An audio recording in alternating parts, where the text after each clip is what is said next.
Hi guys, myself Sri Ayappan, CSAT faculty, Kingmakers IAS Academy. So UPSC examல ஒரு square பண்ற மாதிரியோ square root எடுக்கிற மாதிரியோ சம்ஸ் வந்து ரீசெண்ட் இயர்ஸ்ல வந்துட்டு இருக்கு. ஸோ ஒரு 2 டிஜிட் நம்பருக்கு நம்ம வந்து அட்லீஸ்ட் கிளாஸ் ஸ்டார்ட் பண்ணும்போது நான் சொல்லுவேன் 1ல இருந்து 30 வரை கண்டிப்பா ஸ்கொயர் படிச்சு வச்சிருக்கணும்.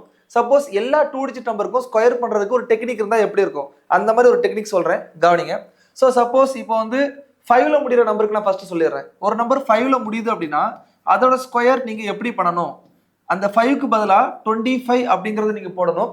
அடுத்து இங்க 1 இருக்கு இல்லையா, 1க்கு அடுத்த நம்பர் என்னது 2, இந்த ரெண்டையும் பெருக்குனா 2, இதுங்க பாத்தீங்கன்னா 225 அப்படிங்கிறது அதோட வேல்யூ.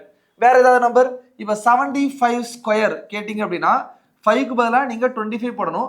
7க்கு அடுத்த நம்பர் 8, 7 8 சார் 56, அப்ப ஆன்சர் 5625. ஓகேவா? சோ இந்த மாதிரி நீங்க சால்வ் பண்ணலாம். இது வந்து நார்மலா உங்களுக்கு 5 வச்சு வரக்கூடியது. சப்போஸ் 95 ஸ்கொயர் என்னவா இருக்கும், 5க்கு பதிலா 25, 9க்கு அடுத்த நம்பர் 10, அப்போ 9025. ஓகேவா? ஸோ கமெண்ட்ல 115 இதோட ஸ்கொயர் என்ன அப்படிங்கிறது கமெண்ட்ல சொல்லுங்க. ஓகேவா? Thank you guys, all the best.